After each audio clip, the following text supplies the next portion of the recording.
They have the knowledge of the prophetic eschatology and the things that will come, but they do not have the knowledge of preparing for his coming. They had knowledge, but they didn't have the mind, the decision, the will to follow through with the prophetic ministry they were preparing for.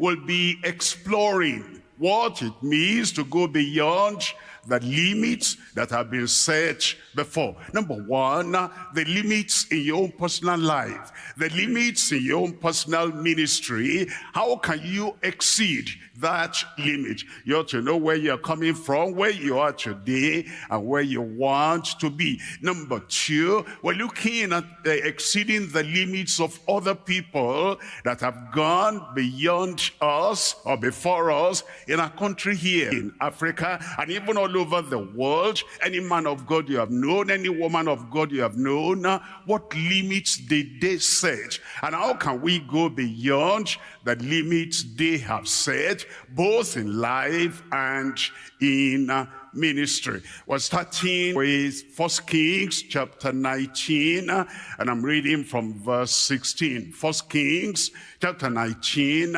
reading from verse 16. And Jehu the son of Nimshi shalt thou anoint to be king over Israel, and Elisha the son of Shaphat of Abel Meholah shalt thou anoint to be prophet in thy room. Here we have two people, in particular Elijah. Yeah, they raised up a ministry, and that ministry had its limits. And now God was saying, Elisha will be the one to follow. You will anoint him. When you anoint this Elisha, he'll be a prophet in thy room. And as you compare those two, Elijah and Elisha, you want to see how Elisha exceeded the limit of his own personal life, what he was doing before and what he came to now, and how he exceeded also the limit of the ministry of Elijah. In verse 17, it tells us, it says, and it shall come to pass that him that escapeth the sword of Hazael shall Jehu slay, and him that escapeth from the sword of Jehu shall Elisha stay. Again, you have comparison here. You have Jehu, and then you have Elisha. And it says, those who escape the sword of Jehu, Elisha will slay. But you understand, Elisha was a prophet, and he didn't carry the sword, the physical, so he never used the physical sword, and yet he used another sword, the sword of the word. And the sword of the word spiritually in his life, in his ministry, went beyond the literal sword in the engagement of Jehu. We're coming to verse 18. It says in verse 18, yet have I left me 7,000 in Israel, all the knees which have not bowed unto Baal, and every mouth which has not kissed him. Again, we have other people here that knew the Lord, that served the Lord, and the Lord attested of them, and he said it was 7,000. And yet we come to Elisha, how Elisha exceeded and went beyond the life of those 7,000 people, the impact of his ministry and the penetration of his ministry. How Elisha exceeded the life and the ministries of all those 7,000. Verse 19, in verse 19 it says, so he departed thence, and he found Elisha the son of Shaphat, who was plowing with 12 yoke of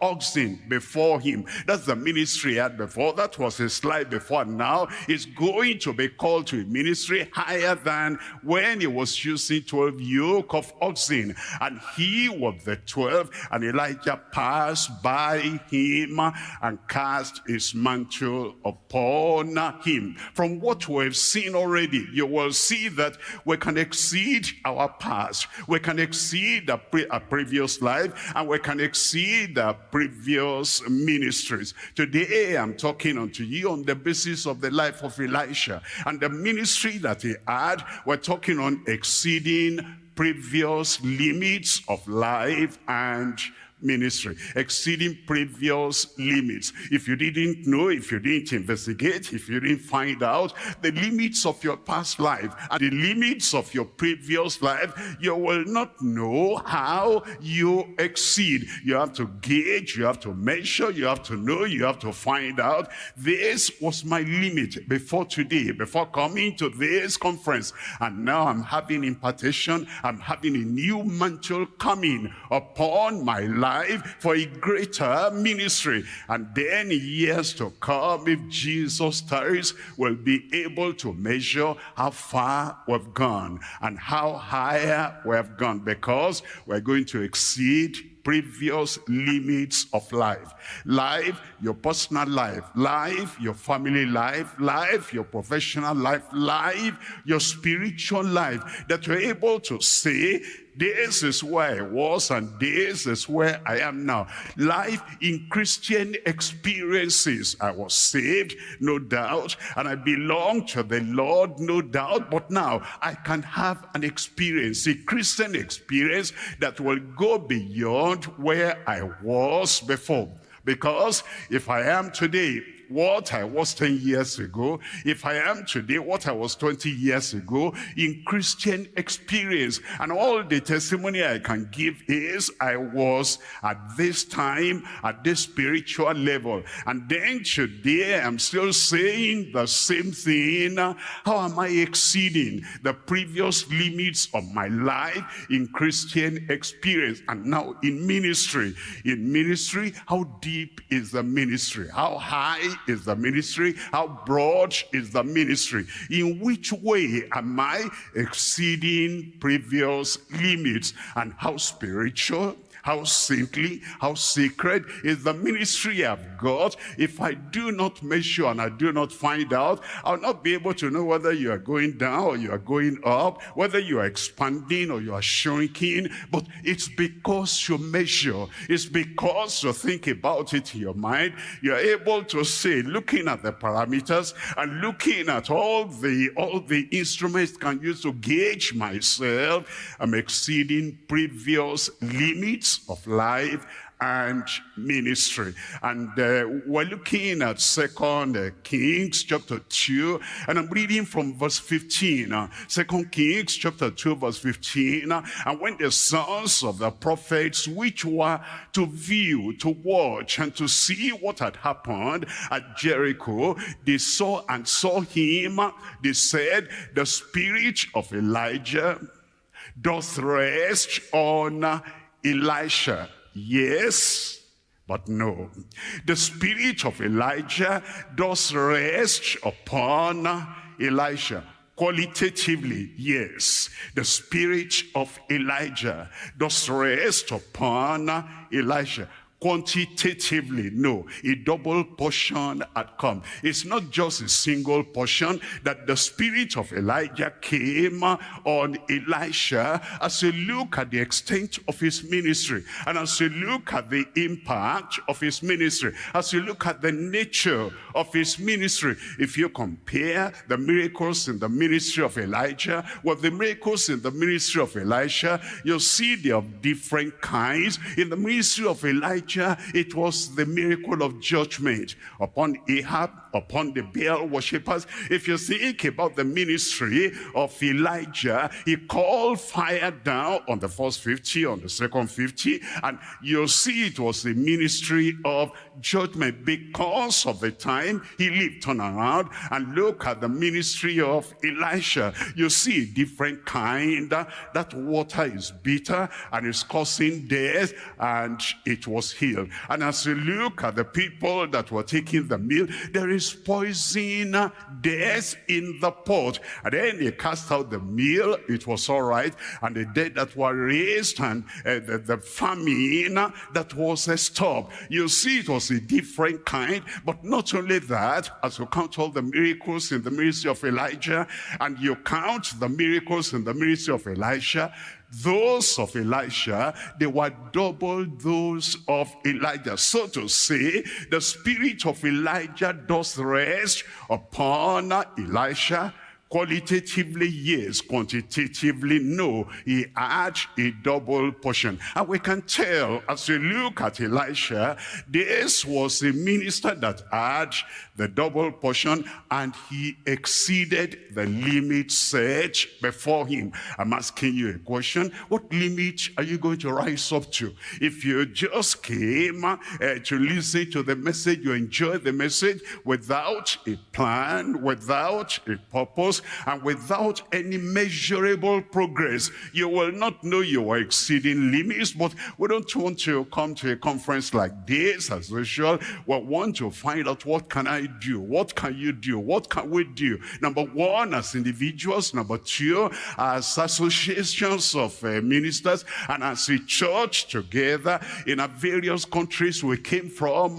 What can we do that we exceed the limit of the levels of living, Christian life, ministerial life, and the limits of ministry, exceeding previous limits of life and ministry? Three things I'm looking at here. Number one, burning the bridge behind. Burning the bridge behind before burning for God. If we're going to burn and shine for God like John the Baptist, it was a burning light, a shining light. If we're going to be like that, number one, we burn the bridge behind before we can burn for God. Number two, bonding with the benefactor before his baptism from God. Because what you see is what you get. What you get determines what you do. If you don't see anything,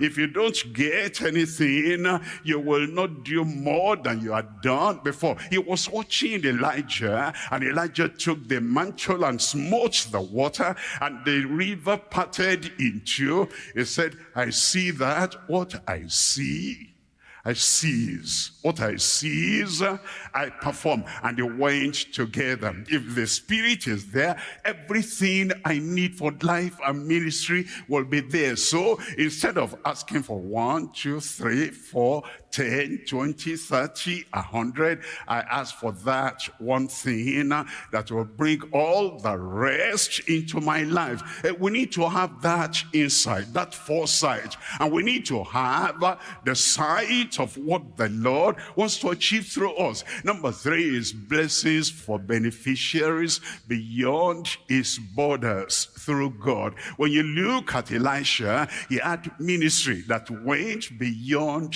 Israel. He had ministry that went beyond his locality. Look at Naaman coming from Syria. That's beyond Israel. If we're looking for a man that exceeded his borders, that exceeded his limits, we see that man in the Old Testament in Elisha. Blessings for beneficiaries, for other people, because he asked for the Spirit not for himself, but for ministry, for what he can do and for what he will be, what he will achieve in the lives and the ministries of other people. Blessings for beneficiaries beyond his borders through God. We're looking at number one. Number one, we're looking at burning the bridge behind before burning for God. In 2 Timothy chapter 2, and I'm reading from verse 4. 2 Timothy chapter 2, we're looking at verse 4.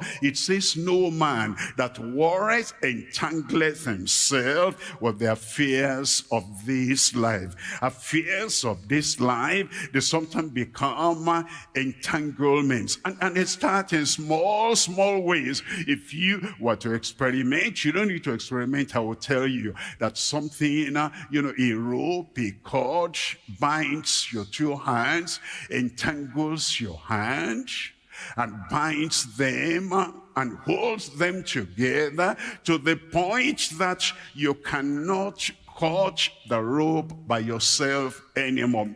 The engagements of the world, the affairs of this life, the affairs, they're not even necessarily sinful. They're just entanglements. They just make you have your mind, your heart, your vision all entangled. It's like the sower went forth to sow the seed, and some fell among the thorns, and the thorns choked them. And Mark tells us in chapter 4 verse 19, it says the desires for other things entering in, and the deceitfulness of riches, and the things of this life coming in choke the word, and it becomes unfruitful.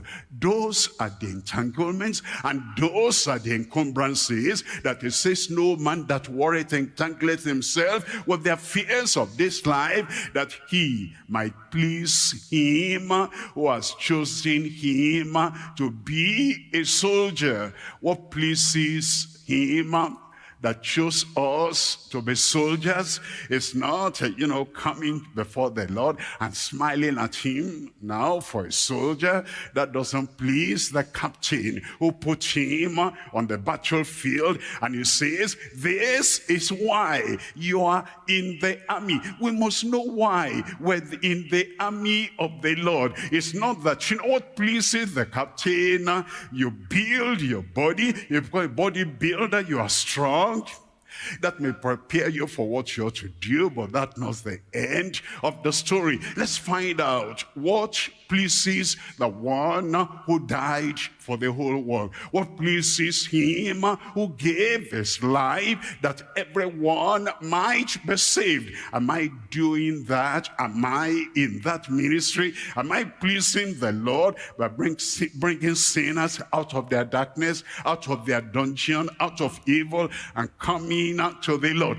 What pleases the master? That I have 50 people in my congregation, and the 50 are always there, but he said, other sheep I have which are not of this fold, them I must bring in. And if I only concentrate on the 50, and sometimes I move them around, I say, you sit in front and you sit at the back, it's only rearrangement, there is no growth there, and the other sheep are not coming in.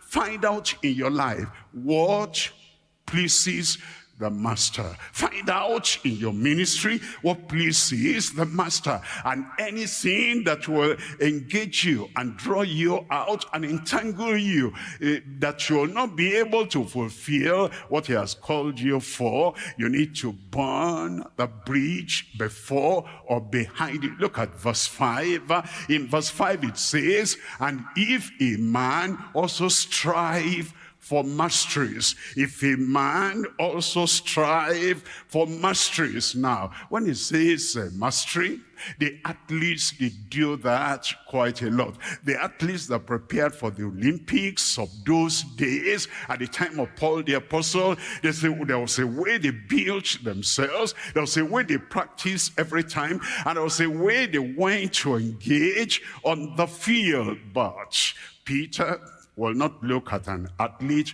and do exactly what the athlete was doing. The example of the athlete is just an illustration. That doesn't send me out on the sideways and trotting every day. It doesn't send me to the Olympics doing the same thing they were doing. As they are faithful in what they are doing, what am I supposed to do? How am I supposed to prepare? How am I supposed to equip myself? Because if a man also strive for masteries in the calling the Lord has given you, yet you see not crowd except you strive lawfully. We're coming to point number 2 now. Point number 2 is bonding with the benefactor for his baptism from God. Now, when we talk of baptism, it means an immersion.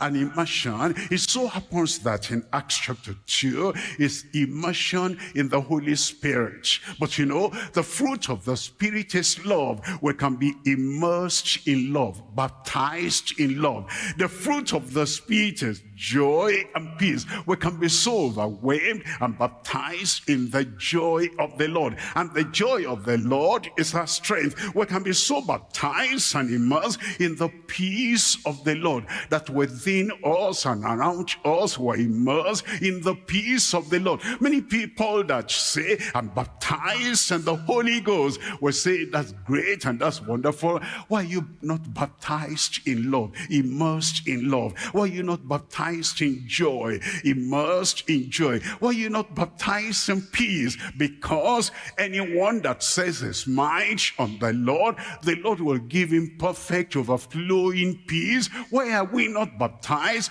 in all those fruits of the Spirit, and then we're just in them and they are in us? When we are baptized in water by immersion, the water is inside, the water is around, and the water refreshes us on the inside and on the outside. So the baptism we're talking about here is not a limited baptism. The baptism of power, the baptism of love, the baptism of the peace of God, and the baptism in the gifts and the graces of the Spirit of God, bonding with the benefactor for his baptism from God. Look at 2 Kings chapter 2, and we're reading from verse 3. In verse 3, and the sons of the prophets that were at Bethel came forth to Elisha and said unto him, knowest thou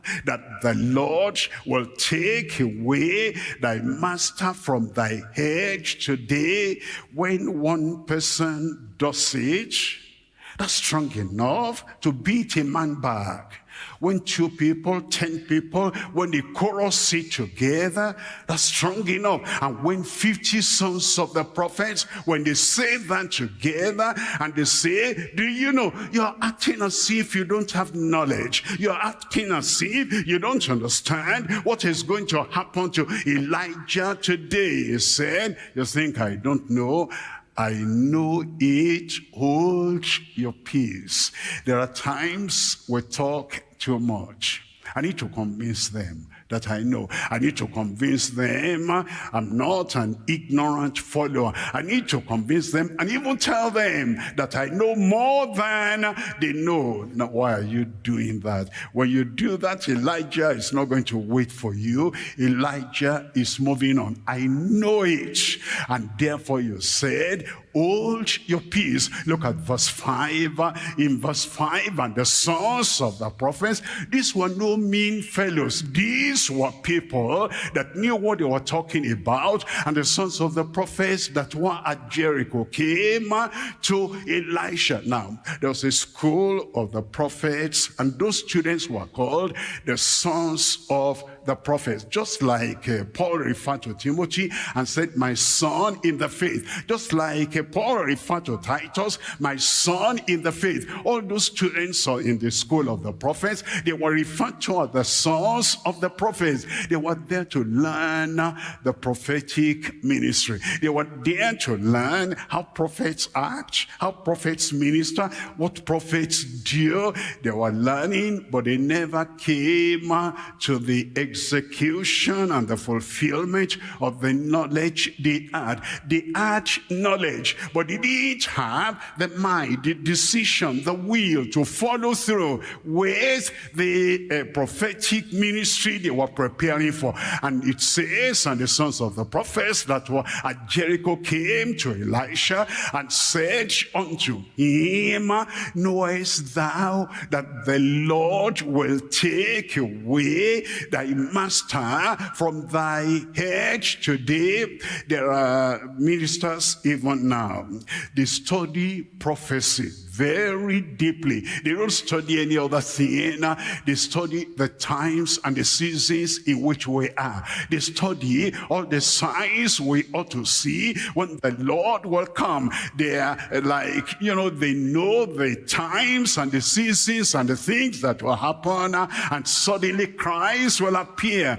How is it? We're only studying prophecy, but we're not studying how to get ready for the time he will come. These these people were students of prophecy, and they said, the Lord will take your master away from your head today. He answered, yea, I know it. Hold ye your peace. Look at verse 7. In verse 7 it says, and 50 men of the sons of the prophets went, and they stood to view afar off. They stood to view afar off, that their prophecies were fulfilled, that what they had said to Elisha will be fulfilled. And they too went by Jordan. You see, the point is, whatever the temptation, stay back, stand back, don't go further.